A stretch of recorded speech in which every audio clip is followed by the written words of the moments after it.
மே மாதம் ஒரு விழா நடக்கும். அந்த விழாவில் மீண்டும் இவரை இப்பொழுது விழித்தது போலவே மாண்புமிகு முதல்வரே என்று அழைக்கப் போகிறேன் என்ற எதிர்பார்ப்புடன் தான் இந்த கூட்டத்திற்கே வந்திருக்கிறேன். மத நல்லிணக்கு முற்போக்கு கூட்டணி என்கிறோம். முற்போக்கை தவிர வேற வழி இல்லை. பிற்போக்கு ஒரு சாய்ஸாக இருக்கவே முடியாது. அதுதான் இந்த ஆல்டர்னேட் சாய்ஸ்.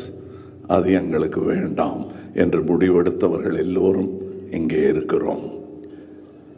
என் தொண்டர்களுக்கும் முழு வெற்றிக்கான உழைப்பை கொடுக்க வேண்டும் என்பதை அன்பு கட்டளையாகவும் சிலருக்கு ஆணையாகவும் பிறப்பித்துவிட்டு இங்கே வந்திருக்கிறேன்.